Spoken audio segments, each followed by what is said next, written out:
Well, happy Monday morning. We are, believe it or not, starting week 6.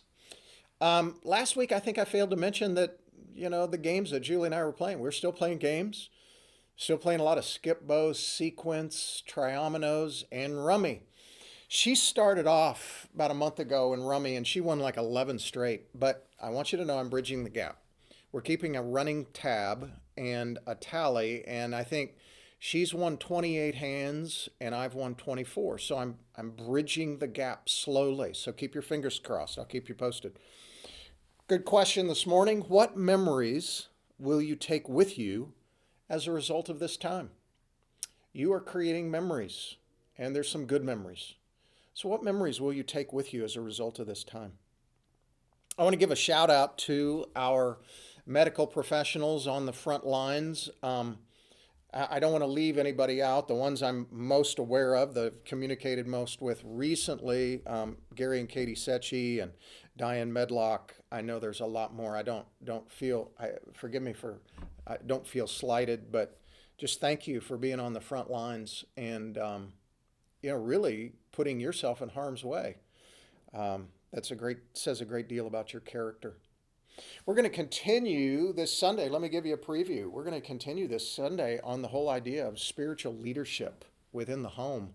And I've got a guest that will make a cameo appearance. I'll keep salting you, so tune in this coming Sunday to see my surprise guest that I have coming in, who will, I'll be given the message, but they'll make a brief appearance in the context of my message. This week I'm looking at Jesus' first lessons post-resurrection.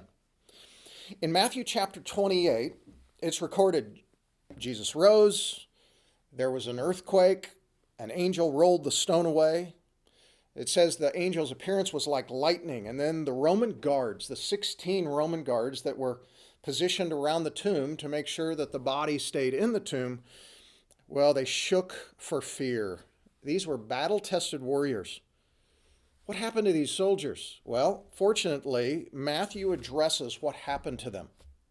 And in Matthew 28, verses 11 through 15 shows their story. Let me read it to you. It says, "Now while they were on their way, behold, some of the guard came into the city and reported to the chief priests all that had happened." The tomb is empty, Jesus is resurrected, the guards are frightened. Jesus is okay with comforting the women, but he is also okay with leaving the soldiers in a state of fear. So they reported what they had seen to the chief priests, all that had happened. In verse 12, "And when they had assembled with the elders and counseled together, they, the priests, the high priests, and the Sanhedrin, the elders, gave a large sum of money to the soldiers." They're basically paying them off. Verse 13, it said, "You are to say, his disciples came by night and stole him away while we were asleep." There's something we need to be aware of. When a soldier fell asleep on duty, when a guard fell asleep on duty, the penalty was death. They would be burnt alive. The match would be struck to their own clothing. They would be tied to their spear, and they would be burnt alive. So to be negligent and fall asleep, it holds a pretty stiff penalty. So they say, you were to say his disciples came by night and stole him away while you were asleep. And verse 14, "And if this should come to the governor's ears," meaning Pontius Pilate, the high priests are saying, "We will win him over and keep you out of trouble." In other words, we'll say, let him go off the hook. Verse 15, "And so the soldiers, they took the money and did as they had been instructed. And this story was widely spread among the Jews and is to this day." It's interesting. While the women were running to Jerusalem to proclaim truth, the soldiers were also running to Jerusalem to fabricate a lie. The truth of the gospel is always accompanied by lies. Lies are like a parasite that live off of truth. The soldiers, they met with Annas and Caiaphas, the two high priests. Now think about this. Romans and Jews were enemies, and yet the soldiers and the priests form an allegiance totally based upon their disdain for Jesus. Well, the elders and Annas and Caiaphas and the soldiers, they came up with a plan. Here's the plan. We'll buy you out. You tell everybody you fell asleep. We'll parade the story around that the disciples stole the body. The Jewish leaders will appear to Pilate to pardon the soldiers, which is the penalty for falling asleep is death. You know, the consequence of a lie is it spreads quickly. Lies do that. Lies have wings that take flight, but they have a short shelf life. Truth is steady. Truth is consistent. It just plods ahead. And over time, truth will overcome the lie. Over time, light will overcome darkness. And over time, the truth came out. Well, if the soldiers were asleep, how did they know that the soldiers stole the body? Also, admitting that they were asleep carried with it a death penalty.